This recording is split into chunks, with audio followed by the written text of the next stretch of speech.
തങ്കം വന്നേ.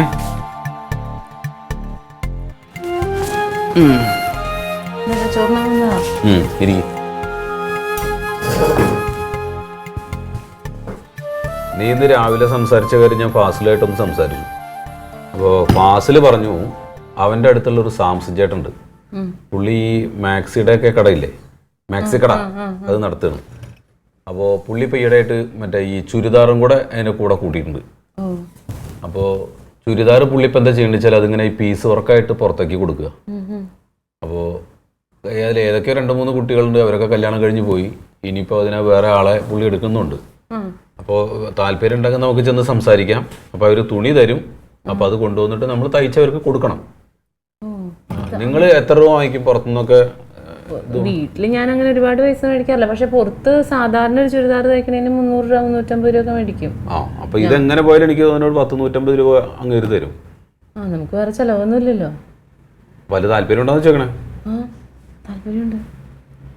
താല്പര്യം ഉണ്ടെന്ന് പറഞ്ഞാൽ എടി, നിന്റെ ഇവിടുത്തെ കാര്യങ്ങളും പിന്നെ ഈ ക്ലീറ്റസിന് ഒരിക്കൽ പറഞ്ഞായെങ്കിലും ഇതെല്ലാം കൂടെ ആയിട്ട് പിന്നെ ഇതും കൂടെ അതിന്റെ കൂടെ ആകെ കടന്ന് വരകാൻ നിൽക്കരുത്. ഇതൊരു ജോലിയായിട്ട് ഏറ്റെടുക്കാൻ തയ്യാറാവണം. അങ്ങനെയാണെങ്കിൽ അത് നടക്കും. കാരണം എന്താ വെച്ചാൽ പുള്ളി വേറെ വലിയ വലിയ കടയിൽ നിന്ന് ഓർഡർ എടുത്തിട്ട് ആ പറഞ്ഞ സമയത്തിന് ഈ സാധനം കൊടുക്കണമെങ്കിൽ നിങ്ങളിത് തയ്ച്ചിട്ട് കൊടുക്കണം. ഒരു ദിവസം 10 എണ്ണം തയ്ച്ചു കൊടുക്കേണ്ടി വരുമോ? അങ്ങനല്ലേ നിനക്ക് പറ്റണത്. അപ്പോൾ മാക്സിമം ഒരു 10 എണ്ണം ചെയ്യുകയാണെങ്കിൽ ഇപ്പം എനിക്ക് കിട്ടുന്ന ശമ്പളത്തേക്കാൾ കൂടുതൽ ശമ്പളം നിനക്ക് കിട്ടും. അതിനെ ചെയ്യണം. ചെയ്യാടാ, ഞാൻ ചെയ്യാം. നീ ഒന്ന് ഫാസിലിനോട് പറഞ്ഞോ.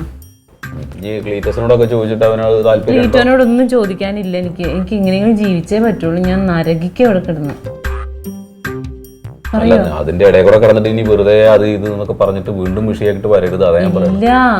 നീ ഇതൊന്ന് ചെയ്താ കനക. എന്നാ പിന്നെ നമുക്ക് പോയിട്ട് സംസാരിക്കാം.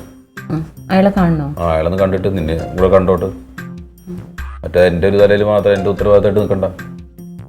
അപ്പൊ നമുക്ക് എപ്പോഴാ പോവാം? ഇന്നിപ്പോ നിനക്ക് പോകണ്ടേ? നീ നാളെ പോയല്ലോ. നാളെ പോവാം. പോകട്ടെ. ചോറുണ്ടില്ലല്ലോ? ഇല്ല, കഴിക്കും. ഞാൻ വന്നപ്പോ ഈ കാര്യം പറഞ്ഞിട്ട് പോവാന്ന് വിചാരിച്ചു. ശരി കേട്ടോ.